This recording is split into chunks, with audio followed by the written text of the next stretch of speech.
What's up, everyone? We are live once again. This is a special live stream because we have special news. And we all kind of know what's going on here. George Lucas stabbed in the back like Jason Voorhees with a machete. And man, right, we're going to have, we're going to have to really kind of dive into this.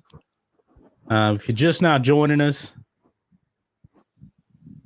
go ahead and smash that thumbs up button because we're about to get down and busy with this. And Razvan, George the Menace. Yes, sir. Yes, he is. And I'm joined here by Rhodes Rants. I almost said Rhodes Rants on Star Wars. I'm so used to that. I don't know what I am these days now. I'm going to call myself Rhodes Rants on George Lucas before it's all done. Yeah. This is nuts. The whole thing nuts. Yeah. All right. We got Stallone Fan 03. Don Draper is here also. Smash that thumbs up button, guys, because I want to get as many people in here. Drunk 3PO had over 110 people on the stream today. Can we just get to 50? Let's get 50 people in here. The only way that can happen is you have to smash that thumbs up button, share this video, do what you got to do because the gospel needs to get out today. I'm tweeting this out right now. Do it. Oh boy. So George Lucas joins the Fandom Menace. I think this was the worst kept secret out there, I believe. Yeah. But good old Bob Iger admitted it. Why in the world did Bob Iger choose to let parts of this book come out prior to episode 9 coming out? Yeah, I've been trying to figure that out all day. I'm like, why did he do this? I don't know. The timing couldn't be any worse. You know, you're like, what, less than 3 months away from episode 9. And then he says George Lucas bashed The Force Awakens, which I kind of figured he didn't like that movie. I knew that George Lucas never liked that movie because I remember when he was on the red carpet. And this is also some other news too we found out. George Lucas did not want to go to the premiere of The Force Awakens because he hated the movie. And the word is his wife persuaded him to go because he said, yeah, it'll be a good look if you show up. And I remember they asked George Lucas, what do you think of the movie? Remember his response? He said the fans are going to love it. Oh, the fans are going to love it. He never told us what he thought of it. And I always suspected that George Lucas never liked this movie because of the kind of filmmaker he is. And boy, the first words that came out of George Lucas' mouth was, there's nothing new. Thank you, George. He's a push the envelope forward guy. Right. And I'll tell you, for me, one of the reasons I did like the movie is it didn't feel like the prequels. Shoot me. That's a fact. Okay. It felt like the original trilogy to me. I still believe, and for you, if Harrison Ford wasn't in that movie, I don't think you would like that movie. Based on everything you told me about The Force Awakens. But it does feel like Star Wars in the fact that when I walked in and sat down for the Phantom Menace, I was like, X-Wings, TIE Fighters. None of it except literally the Jedi standing there felt like Star Wars to me. And I see from a business perspective, that would be a hard sell after the reception of the prequels, because regardless, we like to have revisionist history about the prequels. They made a documentary about the hate on the prequels called The People versus George Lucas. Now they made that was real. That was real. I don't remember exactly when that came out, but that was well after the prequels ended. The prequels ended in 2005. I think that documentary came out like in 2012, something like that. Probably 5 years. 2010 maybe 2009. It's But been a while. I remember this though for sure. When Revenge of the Sith came out, that movie was beloved by the media. It was beloved by the fans. They were saying this is the second greatest Star Wars movie ever at that point. They said it. I remember reading it. That was from the media. And there was a lot of praise for that movie. And the movie got good reviews. It's a far superior film to the first two. That movie got very good reviews. Absolutely. It is and I remember sitting in the theater when that movie opened. You know, it opens with Obi-Wan and Anakin coming in the ship during a battle. Man, that's one of the great opening scenes in Star Wars history, too. And when that started and their ships came in, I was like, oh. I remember sitting in the theater going, oh. Like all of a sudden, oh, this feels like a Star Wars. This feels more like a Star Wars movie to me. Yeah. And then, yes, the movie is very much, and the last hour, I have said, is historically epic. Yeah. In Star Wars history. Even when the Phantom Menace, I kept saying the Phantom Menace. Even when the Phantom Menace came out, that movie wasn't hated like that. I think that's kind of revisionist history. It was kind of hated. Oh, it a little bit was later. Slaughtered. Dude, I think I remember it being kind of hated a little later. There were people acting an idiot at theaters. They were so pissed off about the movie. People forget that the Phantom Menace, people nuts over it. Hold on, let me get my dog out of here, man. Because she's barking like crazy. Hold on. And to anybody in the chat, I can't. Let me see if I can see the live chat.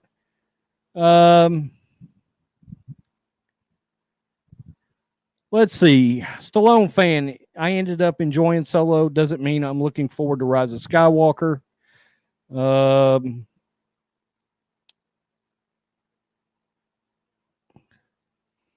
right. Sorry about that. All right. I was trying to get caught up with the chat here. So anyway, we do have some revisionist history because we love George. Okay, we do. I do. This whole time, and this is the problem, and I said it in my video, the whole time we've been under the assumption that George sold this because he was worn out and he didn't want to have anything to do with it anymore.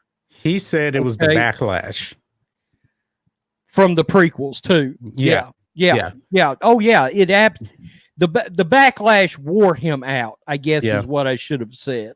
And I think it was mainly Attack of the Clones. Because when people talk about the prequels, I believe that's the one movie that kind of stands out to people like, oh, that movie wasn't that great. Because with the Phantom Menace, even though you had backlash with that, people thought Darth Maul was really, really cool. They really enjoyed Darth Maul. They enjoyed Obi-Wan Kenobi. Everybody liked Qui-Gon Jinn.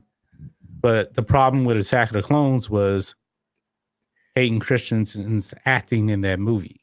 Do you not remember the shitstorm the following word caused? Midi-chlorians. Do you not remember? I mean, that was loathed by a great part of the Star Wars community. I always thought that was kind of overrated and overblown because midi-chlorians are mentioned in the Phantom Menace like what? How many times? Two times? That's about it. Agreed. It was a passing thought, far as I'm concerned. Yeah, I mean, but it was a big deal out of it. We didn't. I'm just telling you. Yeah, people still talk about the midi-chlorians thing, pissing them off. They act like that whole movie was about midi-chlorians, and it wasn't. Right. People were like, oh, wait, he took it from faith to science. F him. There were people furious about that. If that's the case, they probably would have really hated his sequel trilogy treatments because he was going to dive more into the Wills. But if you watch the Clone Wars, the Wills was a really cool thing in the Clone Wars. It was a good arc. It was a very good arc. Very good arc. Yeah. I really enjoyed, Yoda and everything like that. Kind of like searching for the true meaning of the Force and everything like that. That was really cool. He said the fans were probably going to hate it. The reason I've got such an issue with this is finding out now that George wanted creative control of this whole thing. We've been sitting back as a fandom going, God, if Kathleen Kennedy can just get moved over here, blah, blah, blah, maybe Dave Filoni, maybe blah, blah, blah, maybe Jon Favreau, blah, blah, blah. George Lucas wanted it. Yeah. The guy, the man, wanted creative control over the whole thing, and they told him fucking no. Yeah. Imbeciles, idiots. Here is... I mean, I'm furious. So you've got no idea. As a Star Wars fan, I'm just floored right now. Hi, everyone. Awesome shirt, John. I think George was really down in the dumps because of Red Tail's bombing at theaters, which was the same year he sold Star Wars. Yeah, he did sell Star Wars that same year. And this is my Darth Vader shirt. Now, if I remember correctly, I got this shirt when they released the Blu-ray package when George Lucas was still running the company. And that was back in, when did they release that? 2010, I believe. And that's when I got the shirt. So still holding up pretty good. But also you said Red Tail's bombing at the box office. Now I gotta tell you, I enjoyed Red Tails. I think that was a very good movie about the Tuskegee Airmen. I think a lot of people forget that George Lucas was involved with that movie. And after that, I mean, George Lucas just pretty much wiped his hands of everything. Yeah, and like, you know, Senator Dave says in the chats here. Where's he at? Let me find him here. He still doesn't like the midichlorians, where he made a comment. I still don't like them. You know, I mean, it's just, I made a video way back when on my old original channel called, and I said something to the effect of, there's a difference between the first two prequel films being bad films and the abomination that was The Last Jedi, right? At least I can call those two prequel films Star Wars films. They are Star Wars films. Yeah. Now, what's your least favorite George Lucas Star Wars movie? I would say it was The Phantom Menace, but okay, I recently watched it again. It's better than Attack of the Clones, and I think it's better than Attack of the Clones. Yeah. And I didn't think that for years, but yeah. And but here's the deal: do you realize? Hold on, just for clarification. So Attack of the Clones is the worst of George Lucas movies, and in retrospect, The Last Jedi is 5,000 million spots below that movie. 72 spots behind The Phantom Menace is The Last Jedi. Well, you mean Attack of the Clones? Huh? Oh yeah, Attack of the Clones. Yeah. When I did my top Star Wars countdown, I literally I said I'm going from worst to first, and I was like 72 spots behind The Phantom Menace is, you know, The Last Jedi. You know what's funny? When The Force Awakens came out, Disney wouldn't even acknowledge the prequels. And I was listening to Collider Live today, and they were saying that, you know, back in 2015 in Celebration, they would never mention the prequels or anything like that. Like they went to distance themselves from it. And one thing I think they messed up on is that the prequels, whether you like them or not, that's still Star Wars. And there's a lot of people that grew up on the prequels that enjoyed those movies. You cannot isolate those movies. I agree. Those people are adults now, young adults now. Okay. Exactly. And they mean a great deal to those people. Yeah. Those films do. I was already a grown man. I was 20 when it came out. I was 22 years old when Phantom Menace came out.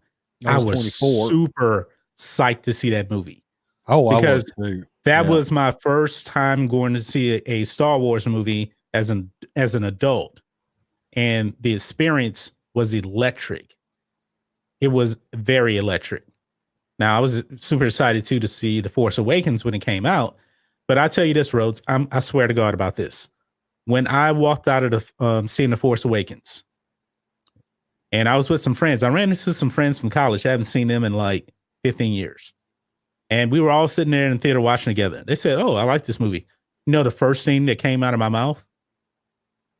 This didn't do anything for me. There was nothing new. That's what I said.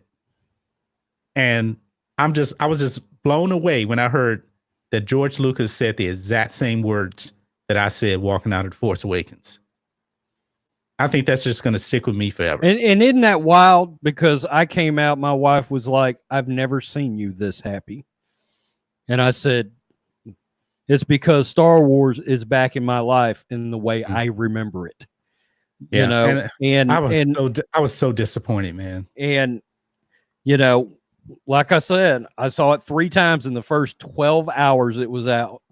Yeah. You know, I just, I don't know. But that is the healthy part of the fandom, is the fact that me and you sit down, we talk about how we look at one movie so differently, you know, but neither one of us is, I'm not offended by that. No. And just for clarification here, Rhodes is more of a Han Solo fan than a Jedi Sith fan. Right. If you're watching The Force Awakens, man, hey, that's a Han Solo movie. But if you're into the lore of the Jedi and the Sith, The Force Awakens is pure garbage when it comes to the use of the Force. Absolute horrible.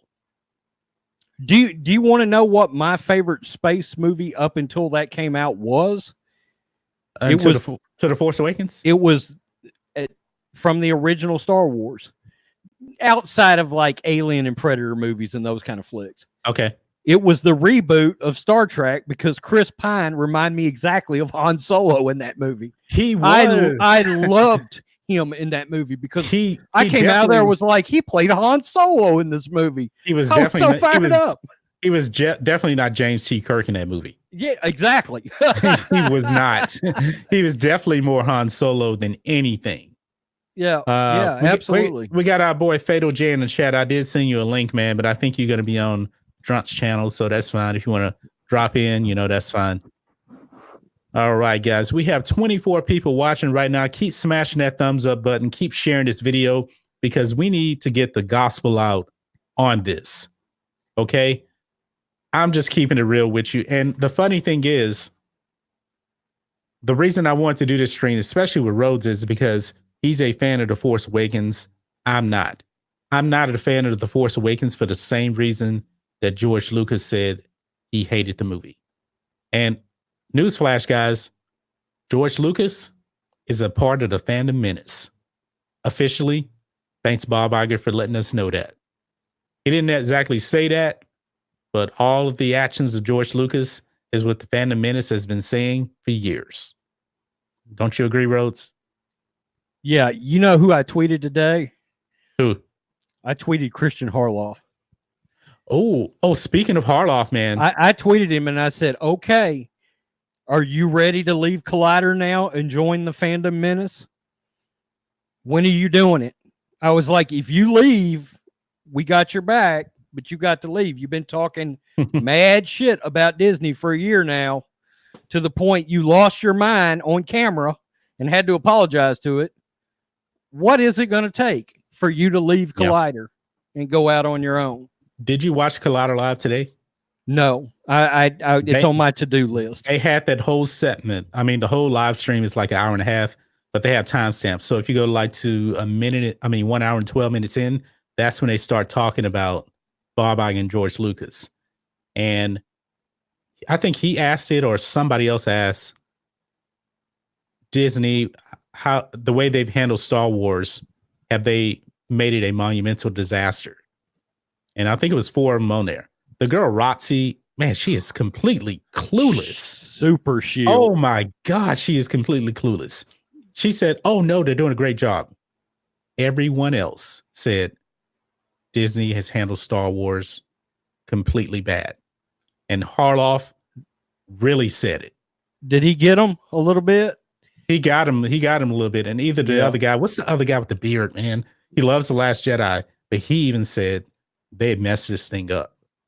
Yeah, he's been pretty critical of me, and you talked about this when everybody was doing their anti-Harloff videos, and we both were kind of like, When's the last time people watched Jedi Council? Because he has been, I feel like that's why he wasn't invited to Galaxy's Edge, is Probably because so.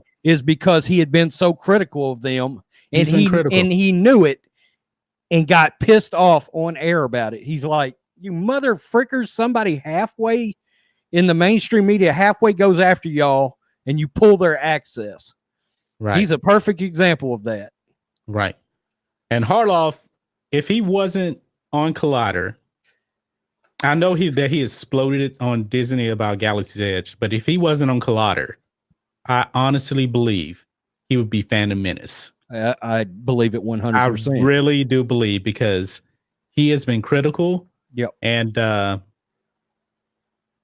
but since he's at Collider, I think he holds back a little bit. And he's surrounded by a bunch of people that are shills for Disney Star Wars.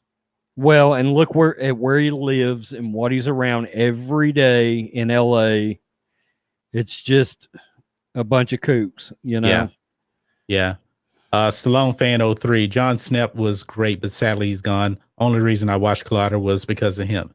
Yeah, Snepp was great, man. Snepp was great. I mean, it was really, really sad when he left, and when he died, I should say. And Collider really hasn't been the same in about a few years. I think Collider really started going downhill after The Last Jedi. You know, they changed studios, they changed personnel. You know, Tiffany Smith, when she was on there, it was great. Now they have this girl Rotzi, who is like never seen most of the movies they even talk about on there. That's just mind-boggling. Is that the one that sets across? That's the one that sets across from him, right? Harloff, yeah. Hair? Yeah, she's the blonde girl. She is blowing Rian Johnson over The Last Jedi continuously. Oh man, it's pathetic. Yes, and the thing is, man, when they were talking about the Bob Iger George Lucas thing, she was like, "Oh, are they talking about episode 7?" She didn't even know. I was like, how in the world are you going to be on the show and you don't even know your material? She knows nothing about nothing, man. She is terrible. Yeah, the episode 7. It's called The Fifth Element. I mean, she's that clueless. I don't even know what franchise we're talking about here. I mean, even though Collider is shills, I watch them so I can know what everybody's saying. And she is by far the worst person probably on YouTube when it comes to, you know, entertainment or anything, because she knows nothing. Half of the movies she's never seen. It's, in my opinion, and I know a lot of people don't. I've seen people in chats, they don't agree with this. I believe they need to consume everybody as much as they can, because they need to hear perspectives all over the place. Right. You know, just because you're in the Fandom Menace, you don't need an echo chamber, right? Somebody may have something valuable to say. Yep. In other parts of other communities. It's just the fact. It's healthy. Plus, it's boring to listen to the same thing over and over again from people. Right. Yeah. You know, unlike the Shield media, us in the Fandom Menace like to hear different opinions. I want to hear different opinions because, you know, me and Rhodes is a good guy. Me and Rhodes differ on The Force Awakens. I think we pretty much all agree on The Last Jedi. I can't think. Do you know anybody in the fandom that actually likes The Last Jedi? Yeah, there's a few. And I'm talking about like in our community. Yeah, there's a few members of the Fandom Menace. It must be a very few. I can't name their channels right offhand. It's guys that are in the community, have been on like Mary Mayhem's live streams and some folks like that. But occasionally I consume their videos, and there are people that like The Last Jedi, and that's their prerogative. I'm not. I mean, that shit that Drunk came out with today that he had to deal with. I still can't get over the fact that they think the whole community is a bunch of racists. Yeah. I'm sitting here talking to a black dude about Star Wars right now, and have every week for how long? Fatal J, Lord Callis. They don't know us at all. It's ridiculous. No. And me and Rhodes, man, we talk about a bunch of stuff offline that we would never talk about on this channel. I'm talking about politics and things like that. I text Rhodes something political today. I mean, he was dumbfounded by the news. We're not even going to talk about it here, but we talk about a lot of stuff offline. So we really do know each other quite well. And to even insinuate, you know, and actually tell you the truth, I think if I was a white guy, I would be considered a racist. Why? You know my political beliefs. Yeah. Oh, just that in general. Right. Exactly. Yeah. I mean, I probably. No, it's not a probably, man. It's not a probably. So you know, and I've told you some horror stories about people I know that vote the same way you do, and it does give you some perspective as to why some people can believe that if they live in the wrong place, right? You know, so shit that I mean, I still hear shit come out of people's mouth that I just can't imagine in 2019 them still believing, you know, this isn't 1941. Right. You know?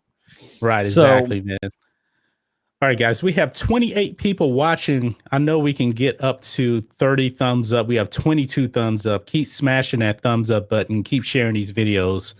We're starting to get a little bit of traction in here, and we're going to go into the chat some more and you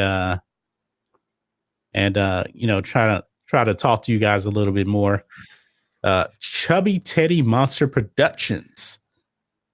Collider is a joke. Perry Nemiroff in her Jaws of Life mouth gave Blade Runner 2049 a 7 out of 10 and Power Rangers a 10.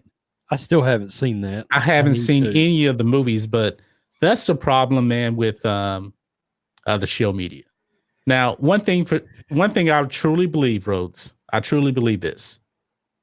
Episode 9 is going to get a fantastic review from the media. It's gonna have a high Rotten Tomato score. Do you agree with that? Whether the movie's good or not. I mean, Last Jedi, for Christ's sake, has a 91. A 91. Rambo Last Blood has a 29. It depends on how we receive it, I think, too. Yes, part. but you know, the media is going to watch and see how, at least the ones that come after the audience scores start coming out. You know, the Fandom Menace's response to it is going to be interesting. I implore my fellow consumer that's part of this community, still look at the film as a film, right? Right. In other words, listen, I don't like, you know, my feelings on Ryan Johnson and Kathleen Kennedy. Yeah. It's 18% of every video I've ever made. But I'm still going to try to go in and give the movie a fair review. A fair review. Absolutely. Yeah, me too. And I'm hoping that everybody feels that way. I hope we don't have this, you know, recently I expressed to you that, you know, I noticed some films that kind of got the, oh my God, this is just the worst film I've ever seen in my life. And then I walked in, saw the film, walked out, and was like, what's going on here? You know? Yeah.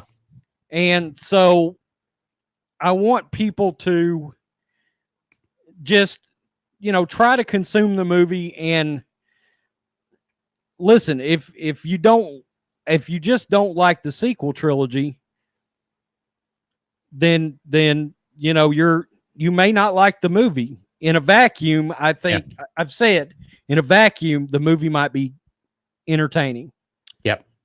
And tied into two other movies, I don't know. Yeah. That's the problem. But ladies and gentlemen, though, we do have a news flash here. Rhodes Rants has finally seen the light when it comes to my episode 9 prediction.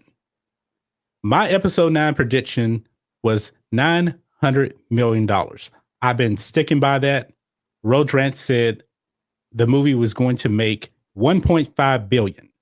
Rhodes Rants has since amended his numbers. Rhodes, tell them, the people, your new prediction for episode 9 at the box office. 825 million. That's too like low. half. That's like, I mean, listen.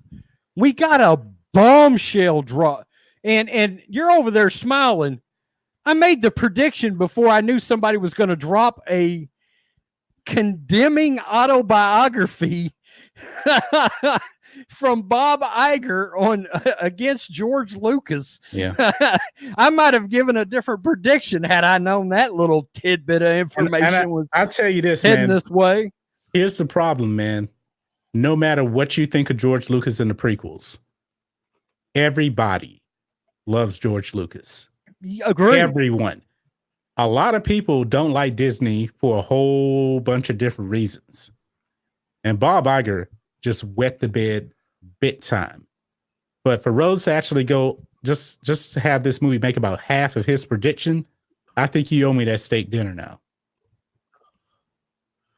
You're not giving me a pass, man, over Bob Iger dropping. You amended your prediction from 1.5 billion to 825 million. It's fair. I'll pay that debt.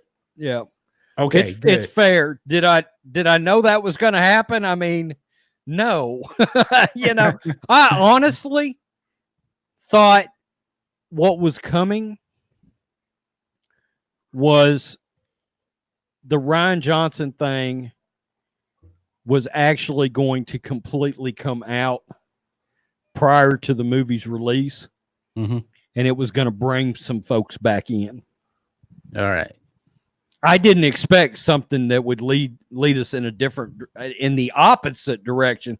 Iger's an idiot right now. I mean, yeah. What's up, Jay? What's up, How Jay? you doing? I was just about to introduce you, man. Me and Rhodes have been rambling for a while. Y'all got some good stuff tonight. Yeah, you going on Drunk's stream here in a little bit, right? Yeah. Yeah. So I want to hear your take on this. I don't know if you put up a video. I don't think you put up a video yet on this whole Bob Iger thing. So I want to hear your take on what's going on with this. I've really just heard bits and pieces. But what is the main thing that Bob Iger said about George Lucas? Okay. Let me recap for anybody that hasn't heard. Bob Iger has a new book that's coming out.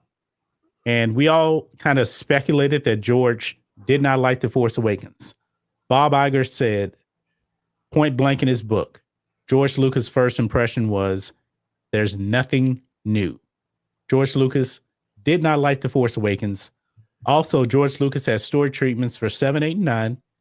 And Bob Iger bought those story treatments from George Lucas.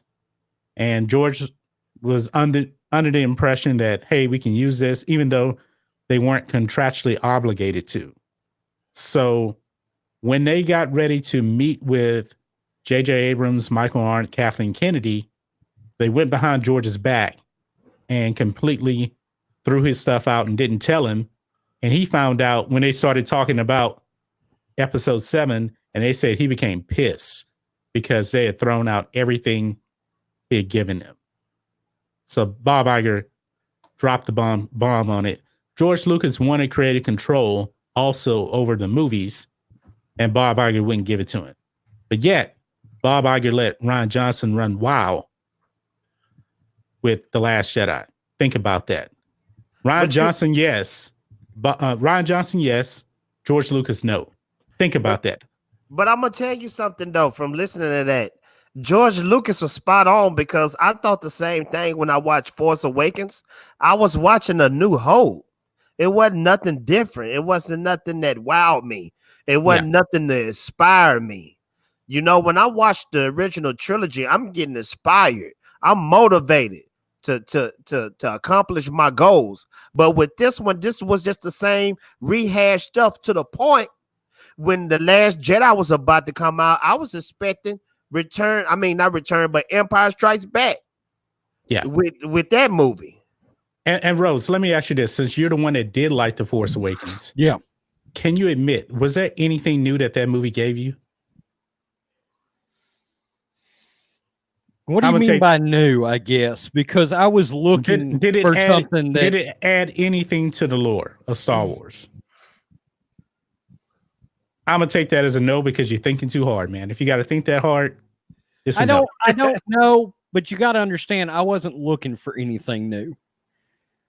And that's important. I was looking for something old. After the prequels, he gave you a lot of old. Believe that. Right. I was looking for. I mean, literally 20 minutes in, I was like, "This feels like Star Wars." It was so familiar, and I described it. I described it to my wife. It was like somebody gave me a warm Star Wars blanket to wrap up in. Star Wars is back. Okay, it felt like Star Wars to me. That opening scene, I was like, oh, and the Stormtroopers. And then Finn and Poe had some small mannerisms that were Han-like. And I was like, okay, I got a new dude that's coming on. Poe, I was excited for Poe's arc in the second film. Yes, yes, it did give me something new. It gave me all these things to look forward to, and then guess what Rian Johnson did? They gave you The Last Jedi, man. They gave it to you. You got something new, man. You got a terrible follow-up to that movie, man. JJ gave me a bunch of boxes I couldn't wait to open in the next movie, and then nothing. Yeah. Thanks, Ryan. Go ahead, Jay. What else you were gonna say? But Rose love Han Solo. You was right about that, John. I'm telling you, man. Movie. I'm telling you, man. Rhodes, I'm telling you. I truly believe this. If Han Solo wasn't in that movie, Rhodes would have thought that movie was trash. I'm gonna tell you something, Rhodes.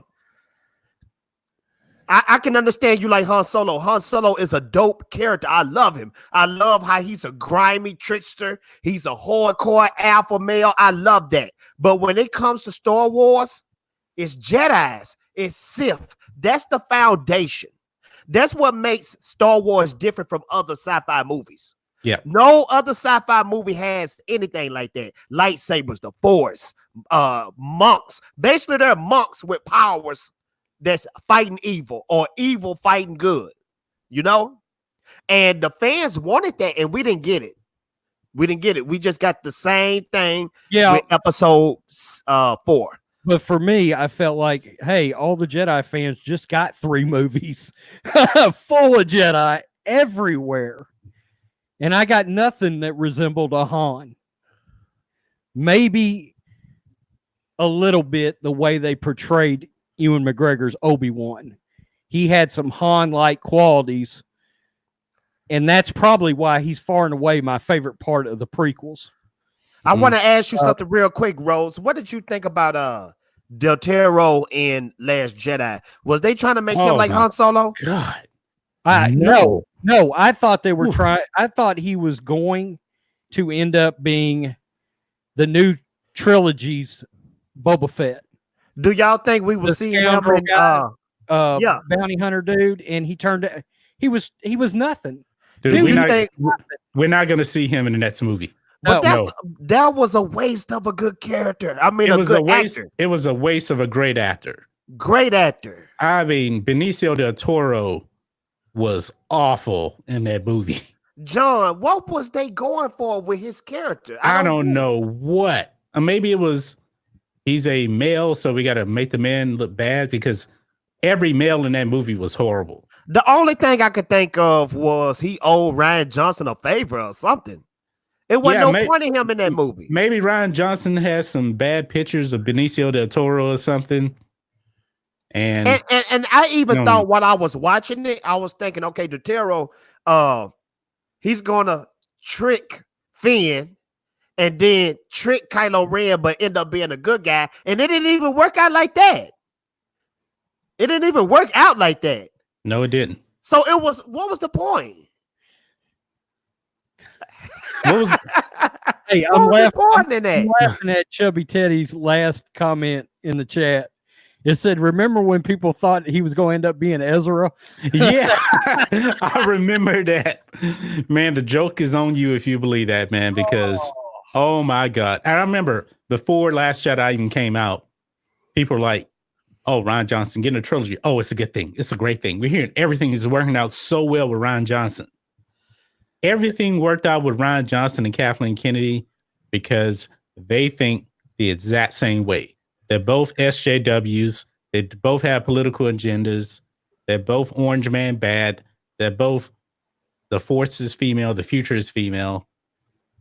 They think exactly the same, and that's why you got that movie. That movie was a Kathleen Kennedy vision of what she wanted Star Wars to be. Carrie Hart too. Yeah, and she's no longer there. Yeah. All right, You know- guys. I was glad I was here, but I gotta go. Okay, Y'all have man. Y'all have a good stream, man. All Take right. care, man. I'll talk to you. All right. And I'm gonna tell you what makes me sad about this.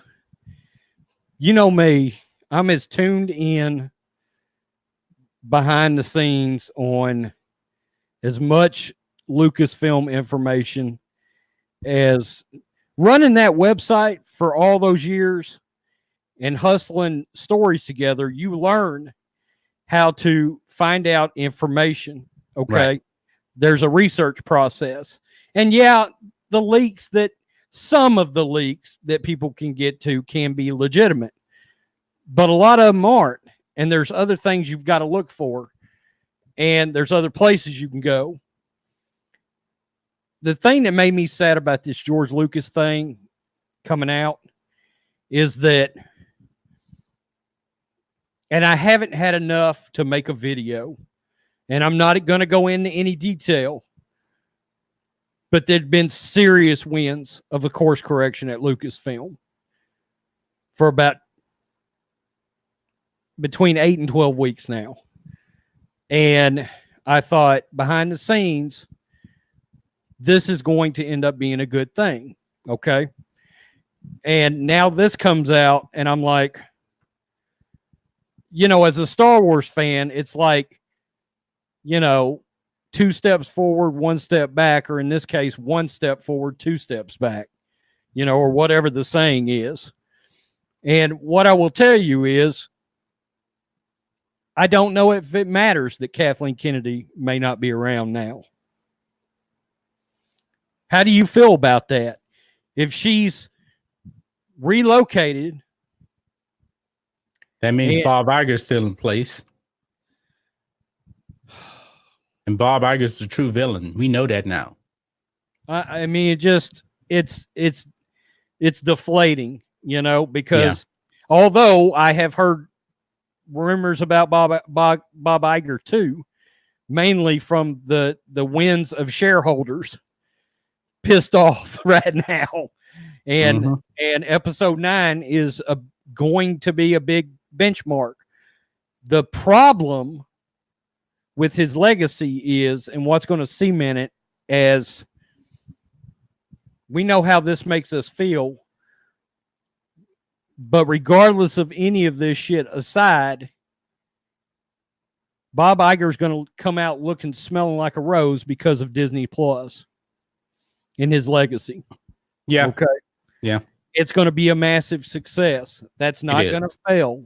No matter how badly we want it to, it's not going to fail. And it's at a really good price, man. It's at a really good price. I mean, Star Wars and Marvel is going to be on there, but all of the Disney classics, which everyone loves, is going to be on there. And that's where they're really going to get their subscriptions from. I mean, Star Wars and Marvel, that's going to be probably about, what I would say, 20% of their subscriptions. 80% is probably going to be from all of the classics that they're going to have on there. Yeah. So that's what I truly believe. Yeah. And what I can tell you is that you remember when Iger tried to get JJ to take that job.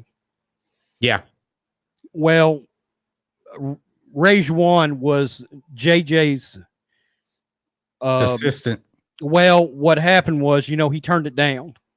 Right. And because he had a feeling, particularly from Warner, that he was going to get a bigger deal. And part of that was Iger said, well, who would or could we look at? And JJ said, she's ready. It's her. So when they couldn't get JJ, they got JJ's right-hand girl to come in. And yes. I'm going to tell you, she's going to have Kathleen's job. I have that feeling too, because Kathleen Kennedy was extended for another 3 years, and that was a year ago. So this is another 2 years. Kathleen Kennedy won't be around when the Benioff and Weiss Star Wars movie comes out. Now, will Rejwan be in place by then? Maybe so. I'm still hoping, and this is probably not even going to happen, is that Filoni gets complete control over everything creative. Probably not going to happen, but one can only hope. I think you can take a little hope away from Rejwan, because I think she is possibly going to defer. In other words, what I mean is JJ had been keeping his ear to the social media buzzings, chirpings for The Rise of Skywalker. And I think he's heard, I think JJ has heard from the Fandom Menace. Okay. Oh, no doubt. I think JJ has. And I'm sure she has too. I think she is responsible, from what I've heard, from getting Obi-Wan greenlit. Really? Officially. Yeah. Yeah. And that was part of the course correction, was the fans want Obi-Wan. We're going to give them Obi-Wan. The fans have been wanting Obi-Wan for a very long time. Right. Probably before Rogue One even happened. Right. And so, and there's even more than that. I've been dying to make a video on it, but it don't have enough. I just don't have enough. So, but I will tell you, I just don't. Kathleen is not, she's not calling the shots. I can say that much. And from what I've heard, she's not calling the shots anymore. So, but Bob Iger, this is my concern level right here. If you listen to what Bob Iger actually said, he said that they wanted to do their own thing. They wanted to basically recreate the OT. George said there was nothing new, and Bob Iger said, oh, he's right. And if you look at episode 9, it looks like the same old thing. Another desert planet, Pisana. Another forest moon of Endor. That looks the same. If you look at the planets and stuff in the trailer, there's nothing new. Once again. A lot of the new is going to be surrounding the Force stuff. And I think that's going to be George's injection into this whole thing, is some of the Force stuff. Yeah, but don't you kind of find it? And I've heard he has taken ownership of the Palpatine thing completely. But no, he's probably the only one who knows anything about Palpatine being involved. Yeah. I mean, Palpatine was kind of like, I think Palpatine was an emergency move after The Last Jedi and after they followed Trevorrow. I think that was an emergency move. They needed a new villain after Rian Johnson killed off Snoke. It was an emergency move, nothing more. Palpatine was not a part of the Disney plan. It was a part of the Lucas plan.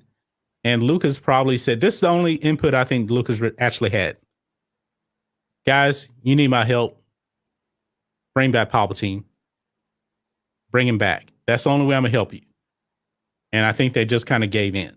Let me ask you this. Do you think episode 9 is predominantly George's version of episode 9? No. No. Because he had a female hero in his. Yes, he too. did. That's the only thing they took, but all of the story elements were completely different from what he had. George has already said that. So if they're trying to make his episode 9, there's no way in the world they can do that because of The Force Awakens and The Last Jedi. It just can't happen. They can't just take his story and put it in. It'd be impossible, man. If they did, the movie it'd probably look good, but it wouldn't connect to anything. That's the problem. I don't think this movie is gonna. Oh, sorry, I hit the wrong button. I don't think it's gonna feel like it connects to much anyway. Believe it or not. Not even The Force Awakens. Maybe a little bit. If it connects to any film, it's going to be that one. It won't be the last one. Oh yeah, that's true. Probably won't connect to that one for sure. Yeah. Well, I've flat been told it's a sequel to The Force Awakens, not to Episode 8. Yeah. So Devlin Avocado is George's Episode 7. And you know what? You're right to a point, because in George's Episode 7, there was the Death Star and the remnants of it. And Kira was in the water swimming around the Death Star looking for something. I think we're gonna actually see Rey actually going into the Death Star, because in the clip, she tells Finn, I have to go alone, it's too dangerous. So that's gonna be put in. But that was an Episode 7 concept. You're right about that. Yep. Here's a great question. If you got creative control, what would you do? What would be your next move? In Episode 9? No. After Episode 9's over, if you had creative control, and let's say George Lucas agreed to come back and do some films, what would you do? I would actually make his sequel trilogy. That was going to be my question. Do you think that they could come back now and make another sequel trilogy? You know what? I'll treat it like Terminator 3, Salvation, and Genesis. Let's just say, let's just pretend that's a bad dream. Let's make George's sequel trilogy. Now, if it wasn't that, I would try to do a Mace Windu movie. I would do an Old Republic movie. And we'll do some kids stuff too, because, you need some kids stuff, probably like on a Disney Plus level or something like that. I would like to see, for kids, I would like to see like an Ewok cartoon, like the way they did for like the Clone Wars, except something like for the little kids with the Ewoks. I think that'd be pretty cool. I think the kids would like that. On Endor, have Wicked and everything back, that kind of thing. That's great. I would say this, of the new stuff, I'd greenlit that Thrawn Ezra Ahsoka Sabine sequel cartoon, Even though I think you're going to hear more about them in The Mandalorian. I do. I think we're going to get series coming. I think we're going to get Ezra and Thrawn in The Mandalorian with Sabine, and 100% guarantee Ahsoka shows up in this, because they're going to have some Jedi show up in this. That's going to be really cool to see. Yeah. If you ask me. Yeah. Ahsoka live action. And I think she's going to show up. What do you think? Season finale of season 1? Ahsoka? Yeah. At the very, very, very end. And we may not even see her. It may be some kind of like a silhouette thing, and then boom, it's off. Oh man, that'd be awesome if they did that. Yeah. That'd be really good. I can tell you for sure they have talked about Thrawn. Seriously. So man, that's cool. Dave Filoni, he's him and Favreau are mixing up a bunch of nerdiness in a blender right now. Right. Poor Nation, I hope Ashley Eckstein portrays her live action too. I would like to see Ashley Eckstein portray the voice, not necessarily live action. I don't know, but I don't really know much about her outside of the voice. Do you, Rhodes? I just know she's married to a former baseball player. Yeah, so I don't really know. I was always thinking, Zoe Saldana.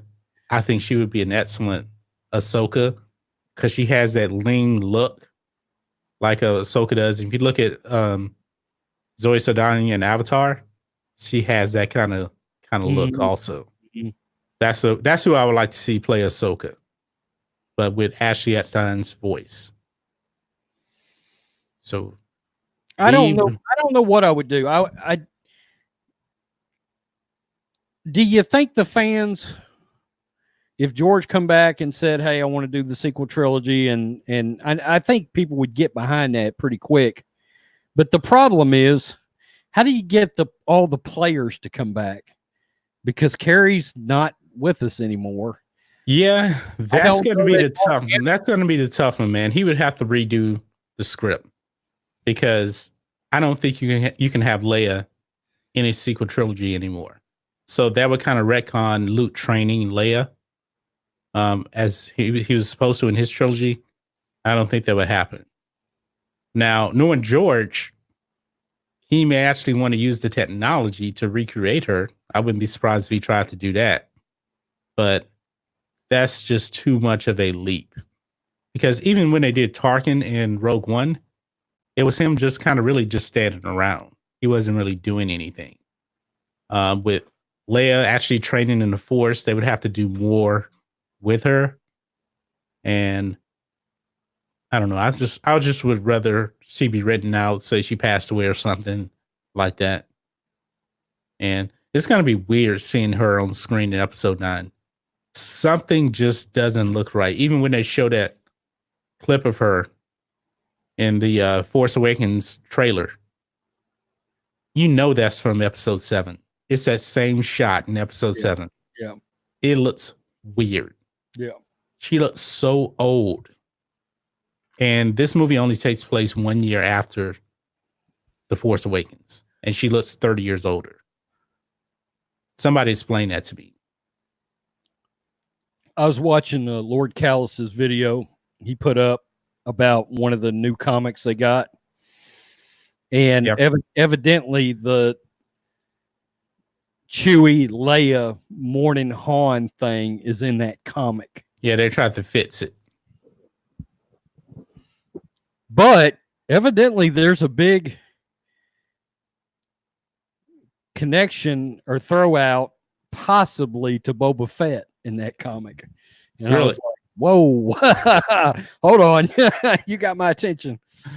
Supposedly, I'm thinking what he said is there's a ship that looks exactly like the Slave One in it, but they don't call it that, and nobody knows where it came from or something, blah, blah, blah. So I don't know. I'm going to have to go back and watch that video yet again. Yeah. All right, guys. Subscribe to Lord Callus. Yes, subscribe to Lord Callus. Subscribe to Rhodes Rants. He's only 30 subs away from 1,000. Let's get Rhodes Rants up to 1,000 subs. Let's make it happen. Let me try to plug your channel in here. I'm 28 away. Oh, you're 28 away. Yeah. Let's get Rhodes some more subs. And probably, most likely, most of I imagine a lot of people have already subbed to you, but yeah. Let me get right here.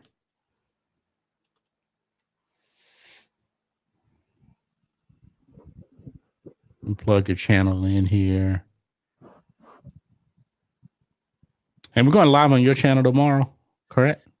Yes. It was going to be about Solo. It's not now. Yeah. It's the same thing. We're going to talk about George Lucas and Bob Iger. And tomorrow night is an all-star cast. you, Fatal J, Lord Callis, and Rob, everything Star Wars. Yeah, so we don't get to see Rob as much anymore. Right. So we're all going to be talking about Bob Iger putting a machete straight through the shoulder blades of George Lucas. Yeah, I just put Rose's channel in the box. Make sure you guys go ahead and subscribe to him. Let's get him up to 1,000. And it's so hard on YouTube to hit those milestones when you're so close. I mean, I just hit 2,000. YouTube started playing their games with me, and it took a little while. So, yeah. And don't expect a subscriber celebration till I hit like 1,020 just to be sure. You know. Yeah. With the way YouTube's been lately. Yeah, but since they changed to this creative studio thing, I think they've probably been a little bit more consistent, because if you go into beta, you can actually see your live sub counts.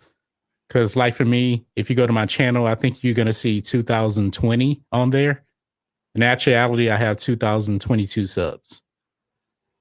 Rock so, on. Yeah, so that's just the way it's working. So, well, all right, guys. Well, that was fun. This was a very, very good conversation. And we're going to do it all over again on Rose's channel tomorrow.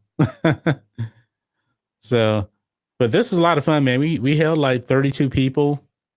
We have 33 thumbs up. I'm going to leave this stream up for another day.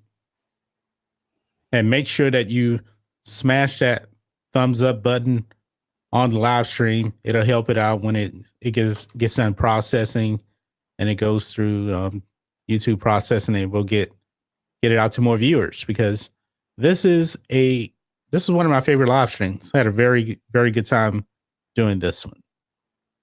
Any final words, Rhodes? No. And what time are we going live tomorrow, by the way? 6:30. 6:30. Okay, good. Yeah, so 6:30 tomorrow on Rhodes Rant's channel. Make sure you guys subscribe to Rhodes. Let's get him over 1,000. 6:30 p.m. tomorrow night. We're going to be talking George Lucas, Bob Iger.